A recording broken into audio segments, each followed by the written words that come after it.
지금 우리가 정체성에 대한 주제를 가지고 계속 말씀을 시리즈로 이어서 가고 있습니다.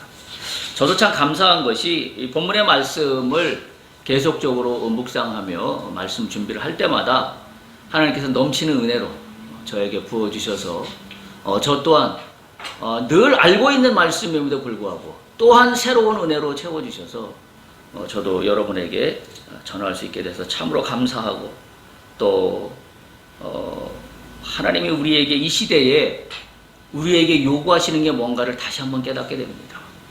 그건 한마디로 얘기하면 아이덴티티입니다. 정체성입니다.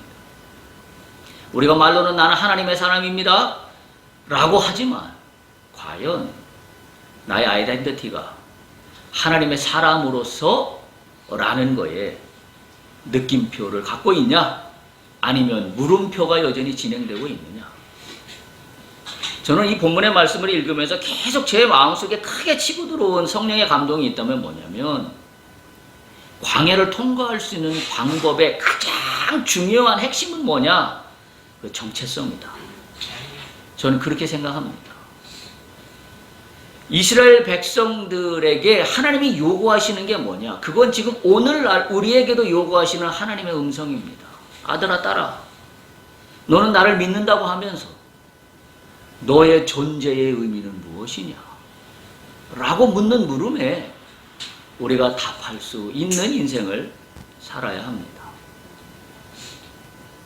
저는 그래서 고난이나 광야 이런 거에 대해서 그동안 우리가 들었던 많은 설교 말씀과 또 많은 책들에서 주로 이야기하고 있는 것들의 하나는 고난은 축복이다. 맞습니다.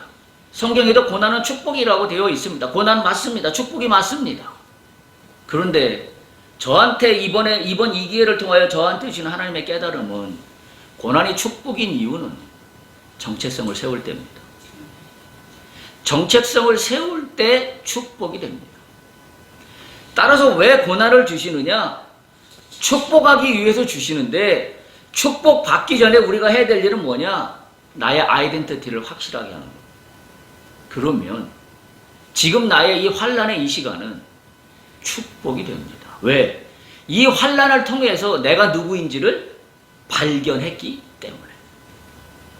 인생이 가장 암울하고 희망이 없는 건 뭐냐면 내가 살아가면서 내가 누구인지를 모르고 살아가는 겁니다. 많은 사람들이 그렇게 살아갑니다. 그리고 이유는 누구나 됩니다. 바빠서. 그리고 현대인의 삶이라는 게 그렇게 사색할 수 있는 여유로운 시간이 주어지는 그런 현대의 삶이 아니기 때문에. 그런데 보세요. 요즘에 우리가 열광하고 있는 인문학계 열풍이나 고대의 고대 사람들이 늘 알고 싶어 했던, 소위 말하는 우리가 잘 아는 고대의 철학자인 소크라테스, 이런 사람들부터 늘 알고 싶어 했던 하나의 주제, 인류를 관통하고 있는 하나의 주제가 있다면 후에마이에요. 나는 누구인가? 그 문제의 해답을 찾기 위해서 인류는 처음 생겼을 때부터 지금까지 그 답을 찾아 헤매고 있는 게 인간입니다. 그런데 성경은 내가 누구인지를 정확하게 알려주고 있습니다. 그런데 더 놀라운 것은 성경 말씀을 믿는다고 하는 크리스찬들이 내가 누구인지를 정확히 모르고 있다는 사실이 너무나 놀라운 일이 아닐 수가 없습니다. 그래서 저는 이번에 이 민수기 이 지금 14장, 13장, 14장 이 파트를 하면서 가데스 바네아에서의 이 한마디가 저를 깨웠어요. 우리는 메뚜기 같다. 우리는 메뚜기 같다. 우리가 늘 하고 있는 우리의 삶의 고백이기도 해요. 나는 그리스도인이라고 하면서도 어려운 문제와 환난과 고통의 시간에 봉착하면 다 메뚜기가 돼버리고 맙니다. 하나님은 눈에 보이지 않아요. 문제만 보입니다. 그리고 그 문제 앞에 한없이 초라한 나 메뚜기 된 나만 보입니다. 내가 누구인가 가요. 내가 그동안 내가 믿고 있는 나의 하나님은 누구인가? 제가 오늘 본문의 말씀으로 채택한 창세기 말씀에서 오늘 저에게 은혜를 준 단 한 구절이 있습니다. 여러분 창세기 우리가 읽은 6장 다시 한번 펼쳐보십시오. 창세기 6장 8절입니다. 창세기 6장 8절. 저는 오늘 이 본문의 말씀이 이 모든 걸 해결해주는 저한테 은혜가 되었습니다. 그러나 노아는 여호와께 은혜를 입었더라. 우리 아이덴티티입니다. 그 중에서도 더 저에게 은혜를 주었던 단어는 그러나입니다. 그러나 세상 사람들은 뭐라고 하든 지식은 뭐라고 이야기하고 있든 논리적인 판단은 뭐라고 하는 게 상식적이든 다 상관없이 그러나 여러분 믿음의 사람은 이 그러나를 가지고 있어야 합니다. 그러나라고 외칠 수 없다면 나는 내가 누구인지를 모르는 겁니다. 지금 노아가 이 당시에 어떤 상황이었어요? 지금 하나님은 말씀하셨습니다. 내가 심판하겠다. 왜? 세상이 죄로 가득하여서. 거기 보면 오늘 본문에 그렇게 했어요. 사람들이 생각하는 것마다 다 뭐라고 그랬어요? 악하다고. 사람들이 생각하는 그 마음마다 다 악한 것뿐이라고 오늘 성경은 분명히 기록하고 있습니다. 오늘날 시대가 아닌가요? 자, 그래서 하나님은 쓸어버리고자 합니다. 그래서 노아는 하나님의 명령을 따라서 산꼭대기에 방주를 짓고자 합니다. 그때 사람들의 상식과 사람들의 이론과 사람들의 지식과 사람들의 논리는 산호에다가 배를 짓는 것이 말도 안 되는 소리였습니다. 그런데 오늘 성경은 마지막에 그렇게 기록하고 있습니다. 8절에 그러나 무슨 얘기예요? 노아는 세상의 지식과 상식과 판단과 논리와 상관없이 그러나 노아의 아이덴티티는 어디에 있었다? 하나님에 있었다. 그래서 하나님의 소리를 들을 수 있었습니다. 그래서 그 소리에 순종하여 사람들은 비웃고 조롱하고 웃었지만 노아는 산꼭대기에 배를 짓는 일을 시작했습니다. 놀라운 사건입니다. 저는 이 본문의 말씀을 떠올린 것은 오늘 이스라엘 백성들을 볼 때에 가데스 바네에서의 이 상황과 똑같은 상황이었습니다. 똑같은 상황이에요. 뭐가 다릅니까? 시츄에이션만 다를 뿐이지. 시츄에이션만 다를 뿐이고 등장인물만 다를 뿐이지. 이야기의 스토리는 똑같은 포맷입니다. 보세요. 객관적인 사실은 뭐예요? 가나안 땅에 가봤더니 객관적인 사실은 그들이 거민이에요. 신장이 장대 같아요. 이건 객관적인 사실이에요. 그러면 우리는 어떡할까요?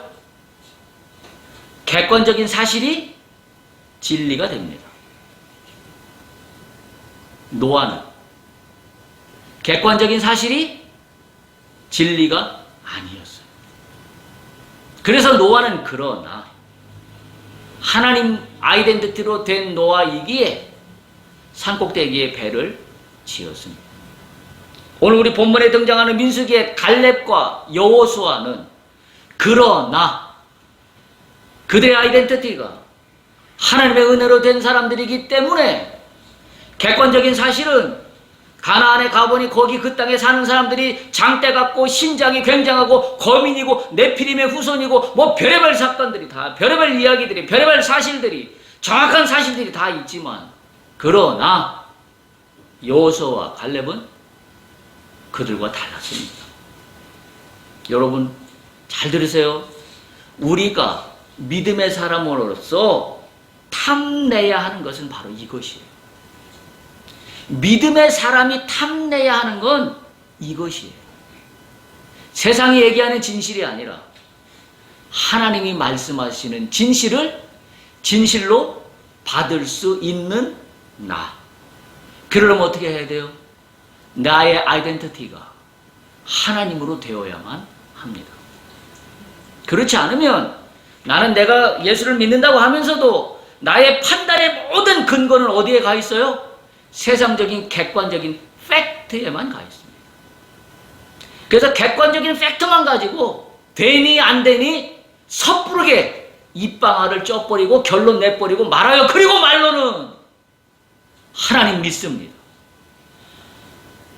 우리가 오늘 회개해야 될 문제예요. 그래서 제가 말씀드리고 싶은 것이 광야를 통과하는 비밀은 나의 아이덴티티를 바로 세우는 기회예요. 광야. 이걸 놓치면 희망이 없습니다. 이걸 놓치면 그리고 이걸 놓치면 광야를 통과할 수 없어요. 성경이 이야기해주고 있지 않습니까? 이렇게 했던 광야의 1세대들은 광야에서 모조리 다 죽었습니다. 우리가 정확히 기억해야 돼요. 우리의 인생 가운데 내가 세워야 될 제1번은 나의 아이덴티티예요. 나의 아이덴티티. 이게 안 되니까 우리가 예수를 믿는다고 하면서도 우리는 늘 어디 앞에 무릎을 꿇려면 세상의 논리 앞에 무릎을 꿇습니다. 세상의 지식, 세상의 논리, 세상의 경험, 세상 사람들이 이야기하는 거 거기에 다 무릎 꿇고 말아요. 그리고 교회 나와서 기도합니다. 주여 나를 도와주옵소서. 웃기지 않습니까? 지금 우리의 모습이 그런 모습이에요. 우리는 다 객관적인 팩트, 그걸 진리라고 여기고 그것만 쫓아가면서 우리는 교회 나와서 기도합니다. 주여 날 도와주옵소서. 주님이 어떻게 도와주셔야 할까요?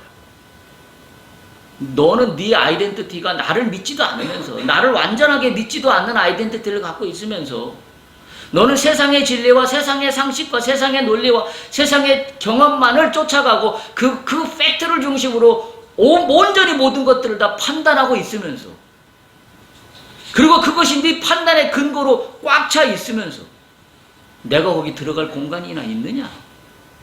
라고 말씀하시는 듯 해서 제가 이번에 이 본문의 말씀을 다시 한번 준비하고 묵상하면서 저에게 큰 깨우침을 주께서 허락하고 계시다라는 말씀을 하고 있는 겁니다.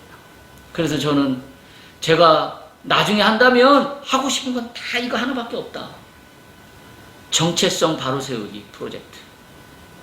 믿는 사람들이 가장 중심으로 해야 될 것은 무슨 성경 공부 뭐 A부터 Z까지 알파 코스 무슨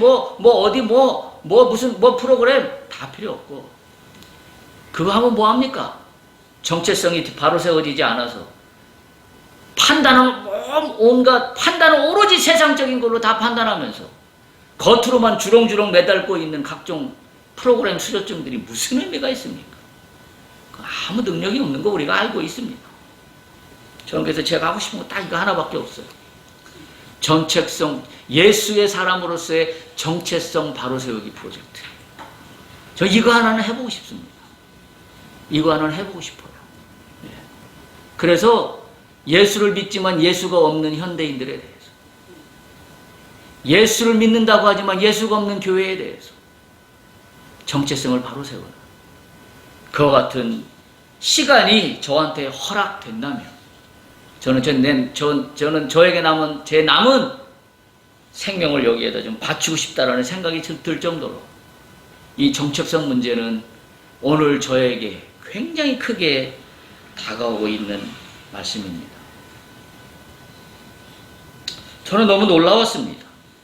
10명의 정탐꾼과 두 사람과 똑같은 사실을 봤는데 어떻게 이렇게 다른 이야기를 할 수 있을까? 여러분 놀랍지 않아요? 우리가 여기에 눈을 떠야 합니다. 귀를 떠야 해요. 자 보세요. 똑같은 팩트를 봤는데 어쩌면 이렇게 다른 이야기를 할 수가 있을까? 저는 오늘 이 본문의 말씀을 다시 한번 묵상하면서 뒤통수를 맞은 것 같았어요. 똑같은 사실을 봤는데 어떻게 이렇게 다른 이야기를 할 수 있을까? 그래서 오늘 나한테 비춰지게 되었습니다. 자, 우리가 세상을 살아가면서 똑같은 팩트들이 나열되어 있습니다.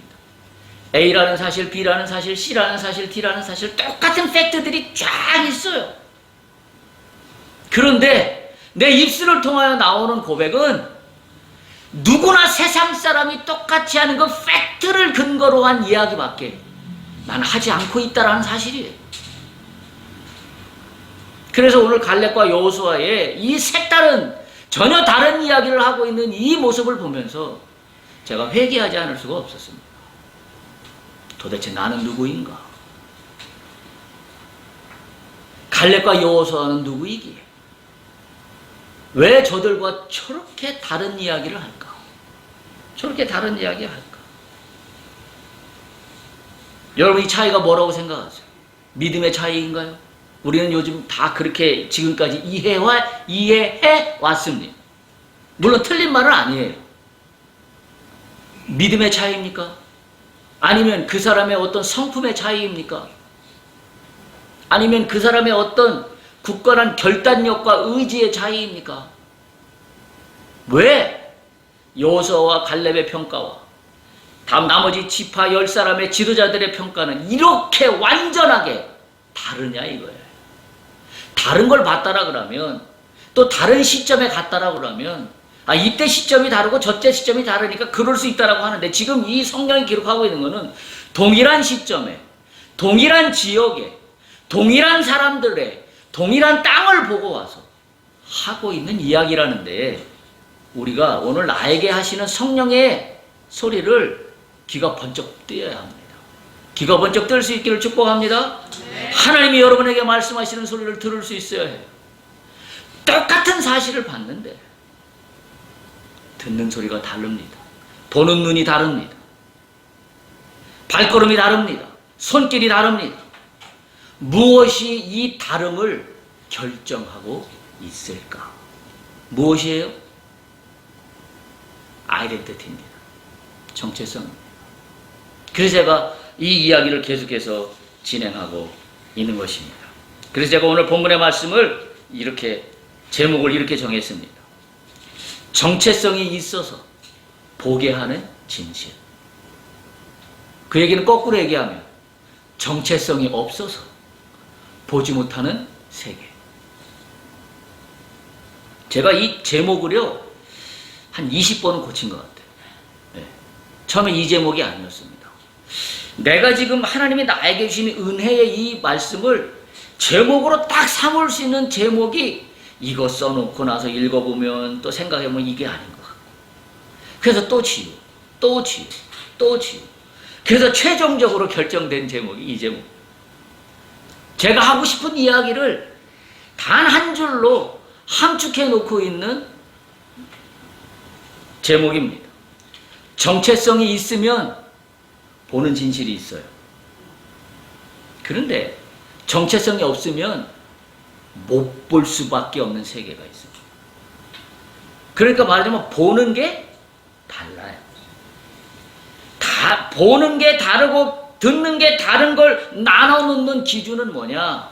그게 아이덴티티다. 내가 어떤 아이덴티티를 갖고 있냐에 따라서 나는 진실을 볼 수 있지만, 내가 어떤 아이덴티티를 갖고 있냐에 따라서 나는 진실을 보지 못해요. 그리고 나는 뭐만 봐요? 팩트만 봅니다. 객관적인 사실만 봅니다. 나타난 현상만 봅니다. 말씀드렸다시피 성경에서는 나타난 현상이 전부가 아니다라고 분명하게 말씀하고 있어요. 오히려 나타난 것은 뭐 때문에 된 것이다? 보이지 않는 것으로 말미암았다고 성경은 이야기하고 있습니다. 그런데 믿는 자인 내가 나타난 현상만 보고 그걸 가지고 객관적인 증거라고 판단한다면 내 눈은 맹인과 같습니다. 내 귀는 귀 먹은 사람과 같습니다. 굉장히 우리에게 중요한 문제가 아닐 수가 없습니다. 정체성을 바로 세운 사람만이 보게 되는 진실은 그렇지 못했던 사람들, 그러니까 오늘 본문의 말씀으로 보면 이게 이렇게 나눌 수 있어요. 정체성을 바로 세웠던 여호수아와 갈렙, 그리고 정체성 혼란을 겪고 있는 10지파 사람 지휘자들과 이스라엘 백성들, 이렇게 두 그룹으로 나눠져요. 이 두 그룹을 비교하면서 제가 말씀을 준비하고 이어가도록 그렇게 하겠습니다. 자, 정체성을 바로 세운 사람과 그렇지 않은 사람이 다르게 나타난 첫 번째, 그게 뭐냐면 오늘 14장 1절에 있는 말씀부터 시작합니다. 오늘 14장 1절에 이스라엘 백성들이 어떻게 했다고 기록하고 있나요? 백성이 소리 높여 부르짖으면서 밤새도록 통곡하였다 라고 기록하고 있습니다. 자, 그리고 5절을 보십시오. 민수기 14장 5절. 정체성을 세운 사람들의 모습입니다. 5절, 모세와 아론은 이스라엘 자손의 온 회중 앞에서 엎드렸다. 그리고 6절 보세요.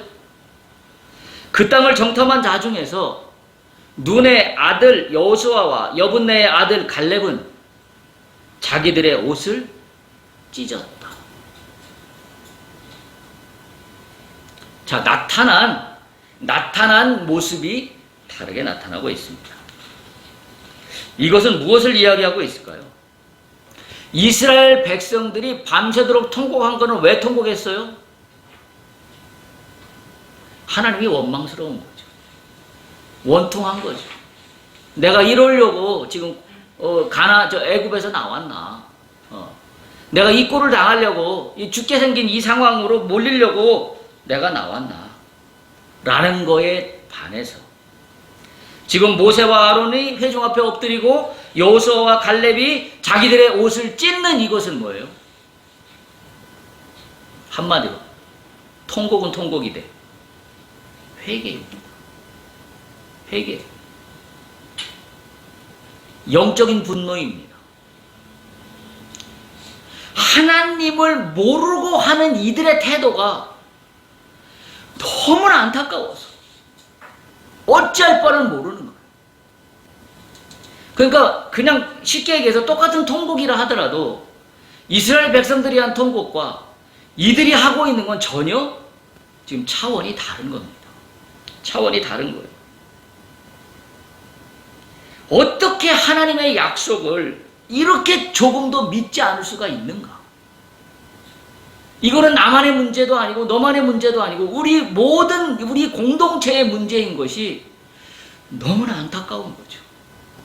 도대체 이 사실을 어떻게 하면 좋을까? 어떻게 하면 좋을까? 어떻게 하면 좋을까? 여러분, 오늘날 우리 교회 속에 이런 영적인 거룩한 분노들이 넘쳐나야 될 줄로 생각합니다. 오늘날 이런 분노가 없어요. 통곡의 분노가 없습니다. 미안합니다. 목사도 통곡의 분노가 없습니다. 성도는 더더욱 없습니다. 그저 말의 향연에 좋은 말의 향연으로 가득 차 있습니다. 바른 생활, 도덕책으로 가득 차 있습니다. 이 사회가 하나님이 아닌 것으로 거꾸로 가고 있는 것에 대해서 통곡할 줄 모르는 교회가 되었습니다. 하나님이 아닌 것들이 가득 채워지고 있는 이 땅 속에 울분을 토로하는 성도들도 없습니다. 저는 오늘 이 본문의 말씀을 보면서 이들은 자신들이 이스라엘 백성들보다 우월하고 또는 더 잘나서 또 지도자이기 때문에 이와 같은 행동을 했다라고 저한테 주신 메시지가 아니라 공동의 책임으로서 하나님의 뜻을 몰라도 이렇게 모르는 오늘 우리의 이 현 주소가 너무나 안타까워서 옷을 찢는 겁니다. 주여, 어찌하오리까 주여. 우리의 이 불신앙을 용서하여 주옵소서. 어찌하면 좋겠습니까 주여. 영적인 분노가 우리 속에 나타나야 합니다. 그래야 이 땅에 희망이 있습니다. 그래야 이 땅에 소망이 있습니다.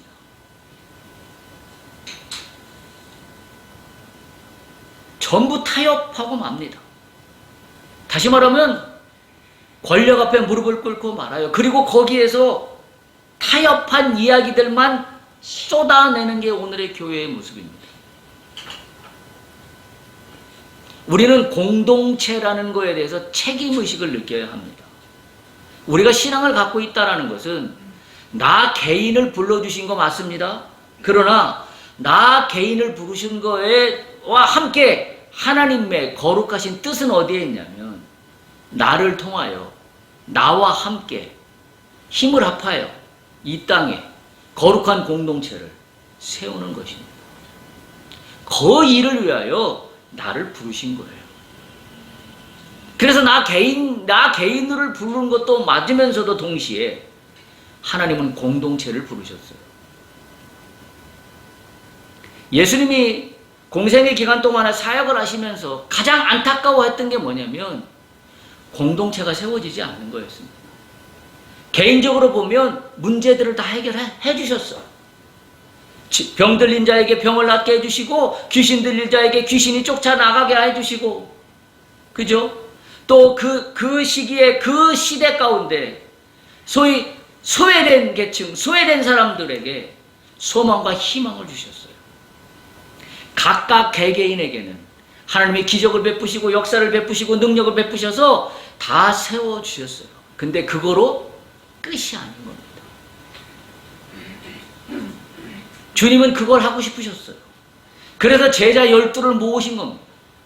제자 12를 모아서 공동체, 하나님 나라의 건설을 위한 공동체를 만들고 싶으셨어요. 그런데 그게 되지 않았어요. 끝까지 되지 않았습니다. 그리고 언제 되었나요? 예수께서 그게 안 되어서 십자가에 달려 죽으신 거예요. 그게 안 되었어요. 그리고 나서 승천하신 후에 성령께서 오심으로 말미암아 공동체가 만들어졌어요. 여러분 잘 아시다시피 베드로가 예수께서 베드로에게 물어보지 않았습니까? 세상 사람들은 나를 누구라고 하더냐?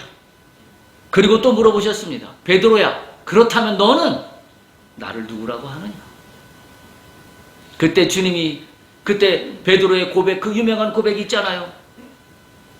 주는 그리스도시요 살아계신 하나님의 아들이니이다. 그랬더니 예수님 뭐라고 그러셨어요?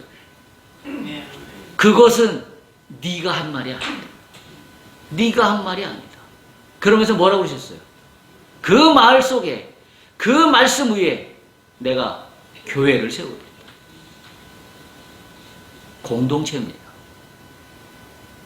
오늘 우리를 불러주신 목적은 나 개인을 통하여 하나님의 영광을 드러내는 거에도 있지만 동시에 나 한 사람을 통하여 이루어 나갈 공동체에 대한 하나님의 거룩한 뜻이 있기 때문입니다. 그 공동체의 건설을 위하여 오늘 나를 불러주셨다는 사실을 꼭 기억할 수 있기를 바랍니다. 오늘 민수기 첫 번째 보여주는 이들의 이야기는 이스라엘 백성들은 각각 자기의 처지를 생각하여, 왜냐하면 자기의 처지를 생각하니 노예에서 해방된 건 맞는데 이 불편하고 이 힘든 광야의 시간에 자기 신세 한탄하고 있어서 통곡했습니다. 그런데 모세와 아론과 여호수아와 갈렙은 그게 문제가 아니라 하나님의 거룩하신 뜻을 헤아리지 못하고 있는 내가 속한 이 공동체가 너무나 안타까워서 옷을 찢었습니다. 주여 어찌하오리까? 주여 이래갖고 이 민족이 하나님이 언약한, 소위 말해서 선택한 민족이 맞습니까? 선택한 백성들이 맞습니까? 하나님은 공동체를 선택하셨어요. 이스라엘 백성 한 사람 한 사람을 선택한 것도 되지만 하나님이 선택하신 것은 이스라엘 공동체를 선택하신 거예요. 오늘 우리를 불러 선택하신 것은 우리 각자를 불러셔서 선택하신 것도 맞지만 우리를 공동체로 부르셨다는 사실을 잊으면 안 됩니다. 우리는 작게는 우리가 예배드리는 작은 공동체에도 포함되어 있지만 우리는 또 조금 크게 넓혀보면 우리 가정이라는 공동체 속에 나를 세워놓으셨어요. 또 조금 넓혀보면 내가 소속되어 있는 직장이라는 공동체 속에 나를 세워놓으셨습니다. 또 조금 넓혀보면 내가 살고 있는 나의 지역 커뮤니티 안에 나를 세워놓으셨습니다. 또 조금 더 넓혀보면 내가 소속되어 있는 나의 나라, 소위 대한민국 안에 나를 세워놓으셨습니다. 그렇다면 아이덴티티를 갖고 있는 나는 공동체의 거룩한 뜻이 이루어지기 위하여 나는 무엇을 할 수 있는가? 라는 것에 대해서 우리가 공동 책임을 느껴야 합니다. 오늘 갈렙과 여호수아는 그 책임을 느낀 거예요. 이 책임이 느껴지면 우리가 하는 일들이 달라집니다. 내가 하는 직업이 달라집니다. 내가 하는 비즈니스가 달라져요. 왜? 공동체를 거룩하게 하는 일에 내 비즈니스가 사용되니까. 공동체를, 하나님이 원하시는 공동체를 건설하는데 나 한 사람이 하는 이 일이 사용되니까. 그래서 정체성이 있으면 내가 하는 일들에 대한 행동 패턴이 다르게 나타날 수밖에 없습니다. 근데 정체성이 없으니까 뭘 따라가요? 객관적으로 돈 버는 방법만 진리라고 쫓아갑니다. 그래서 야, 요새 비트코인으로 돈 번대더라. 야, 나도 비트코인 하자. 야, 요새 저 부동산 사가지고 아파트 하나 좋은 놈 하나 강남에다 사놨더니 그것이 효자 노릇해서 돈 벌었다. 그래서 또 쫓아갑니다.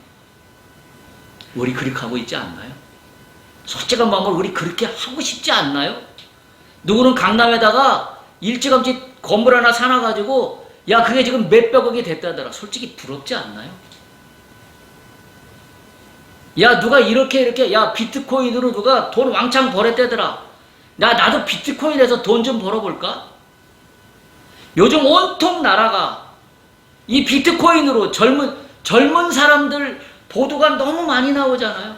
젊은이들이 취업도 안 되고 뭐가 미래가 없다라고 그래갖고 완전히 언론에서 요즘에 나라와 언론이 젊은 청년 세대를 완전히 바보로 취급해버리고 말아요. 아무 생각도 안 하는 애들 일로 치부해버리고 말아요. 전 너무 화가 납니다. 아니, 젊은이들이 직장 구하는 것만, 아니면 집 구하는 것만 생애 최고의 목표로 살아가는 바보들인가요? 왜 국가의 정책이 거기에만 꽂혀있나요? 청년들에게 집 마련해주는 대책, 청년들에게 대출을 해주는 대책, 청년들에게 직장 알선해주고 취업 알선해주는 대책, 청년들에게 자기의 정체성을 세워서 미래의 꿈을 실현할 수 있는 그런 프로젝트는 없나요? 왜 청년들을 일회용 하루살이처럼 취급해버리고 말아요? 뭐 그렇지 않습니까? 우리 모두의 책임입니다. 우리 모두의 책임이에요. 오히려 이 시대 속에, 이 어려운 코로나 바이러스니 뭐니 이 어려운 시대에 우리가 살아남을 수 있는 유일한 길은 우리 국민 각자가 정신 똑바로 차리고 자신의 아이덴티티를 발견하는 겁니다. 대통령이 될 사람들은 미안한 얘기지만 뭐 대통령 후보자들이 제 이 말씀을 뭐 들을 일은 없겠지만 대통령 될 사람들은 수많은 그럴듯한 정책을 쏟아내기 이전에 나는 어떤 대통령이 될 것인가에 대한 내 존재에 대해서부터 먼저 점검하셔야 합니다. 그래야 그 다음에 정책다운 정책이 나와요. 그렇지 않으면 뭐만 쫓아가요? 오늘 이스라엘 백성들처럼 객관적인 팩트만 쫓아갑니다. 야, 그래서 뭐 부동산 대책이 어쩌고, 청년 실업 대책이 어쩌고, 뭐 인권 대책이 어쩌고, 뭐 북핵 문제가 어쩌고, 객관적인 사실만 늘어나요. 여러분, 제가 요즘 본의 아니게 뭐 이렇게 뉴스를 저 잘 보지는 않습니다만은 제가 제일 관심 있는 건 뭐냐면 아이덴티티를 갖고 있는 차기 대통령감은 없을까? 그게 제 관심사예요. 말 잘하고 뭐 토론을 잘하고 뭐 그럴듯한 논리를 내세우고 저는 그거 하나도 눈에 보이지 않습니다. 과연 저 사람은 대통령으로서의 어떤 정체성을 가지고 있는 사람일까? 저는 그게 궁금합니다. 그게 되지 않으면 대통령이 되고 나서 뭐만 할 거예요? 누가 이런 정책이 좋다 그러면 그거 쫓아갈 것이고요. 누가 저런 정책이 좋다 그러면 그거 쫓아갈 것이 뻔하기 때문입니다. 그거는 오늘 우리의 모습하고 똑같습니다. 나도 그렇게 살고 있으니까요. 우리도 그렇게 살고 있으니까요. 내가 영적으로 분노함이 느껴져서 옷을 찢는 건 고사하고, 야, 세상 사람들 이렇게 돈 벌었다는데 그렇게 나도 벌지 못하는 내가 한탄스럽고, 야, 세상 사람들 저걸로 성공의 길을 간다는데 그걸 쫓아가지 못하는 내가 바보스럽고, 우리 거기에 갇혀 있다면 오늘 우리는 누구와 똑같은 거예요? 10지파의 이스라엘 백성들과 똑같이 가나안 땅 정탐을 갔다 오고 나서 보니 그 땅 사람들이 거민이었더라. 이것만 눈에 들어오고 있는 겁니다. 거민인 것만 눈에 들어오니 우리가 할 수 있는 방법은 뭐예요? 둘 중에 하나예요. 포기하고 뒤로 애굽으로 빠꾸 하든지 빽하든지 아니면 항복하고 들어가든지 둘 중에 하나입니다. 근데 하나님의 뜻은 그게 아니잖아요. 하나님의 뜻은 뭐예요? 그렇다 하더라도 들어가. 어떡하라? 정복하라. 그거를 못 보는 겁니다. 시간이 많이 가서 정리합니다. 객관적인 사실이 진실이 아닙니다. 정신 똑바로 차리십시오. 눈으로 보이는 객관적인 팩트가 진리가 아닙니다. 그 진실을 똑바로 보기 위해서는 내가 우선 해야 될 건 뭐다? 나의 아이덴티티부터 점검해야 합니다. 나의 정체성부터 점검하고 세울 때만이 하나님의 뜻이 무엇인지를 분별할 수 있습니다. 그리고 이 땅 가운데 내가 해야 될 일이 무엇인지를 찾을 수 있습니다.